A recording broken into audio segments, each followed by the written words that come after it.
प्रिय बंधू बहिणीसाठी आमच्या प्रिय बंधू बहिणींना ईश्वरच्या नावाने आमचा नमस्कार.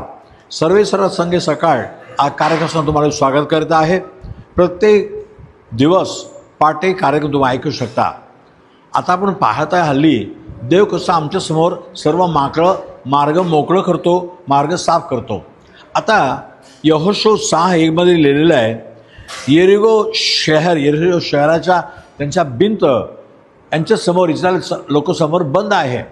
त्यांनी त्या मोठं भिंतीच्या त्यांनी गडाचा दरवाजा बंद करून टाकले. कोणी आत जात नाही, कोणी बाहेर येत नाही.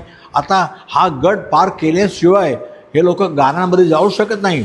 द्वार बंद आहे. पण देवाने काय म्हटलं, 6:5 वचनामध्ये, तुम्ही याजक लोक तुम्ही नरसिंगे घेऊन या संपूर्ण शहराला गोल गोल मारा. पहिला दिवस एकदा आणि 6 दिवस एकदा चक्कर मारा. पण 7वा दिवस 7 वेळी चक्कर मारायचं. आणि 7व्या वेळी चक्कर मारताना नरसिंगे फुकं जाईल. लोक सर्व हरडून ओरडून देवाच्या नावाचा गौरव करायला पाहिजे. तेव्हा भिंत तुटून पडेल आणि तुम्ही समोर जा, शहराच्या कब्जा घ्या, असं देवानं म्हटलं होतं. तसंच झालं.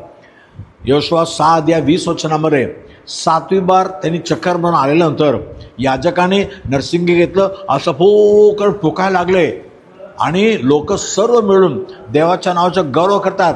देव जिवंत परमेश्वर आहे, यहोवा जिवंत आहे, त्याचे सामर्थ्य आज पण आहे, असं देवाच्या जोराने त्यांनी स्तुती करू लागले.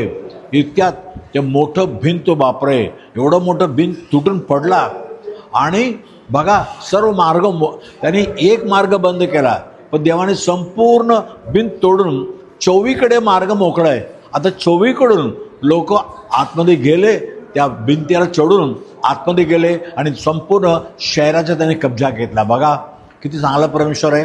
तुमच्यासमोर पण असंच आहे का? शत्रूने दरवाजा बंद करून ठेवला आहे का? तुमच्या विरोध करणारे तुमच्या मार्गामध्ये काहीतरी बाधा घातल्या आहे का? पण देव म्हणतो, मी तुमच्यासमोर जाणार.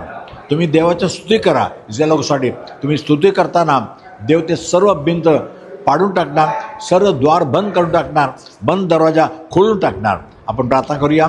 पत्रदेव बापा धन्यवाद प्रभू, जसा येरिगोचा सर्व गड तो एक क्षणामध्ये तुटून टाकला प्रभू. आणि जे मार्ग सगळीकडे बंद होते, पण सगळीकडे मार्ग मोकळा झाला प्रभू. तसा आज लेकरासमोर प्रभू सर्व मार्ग मोकळं होऊ दे.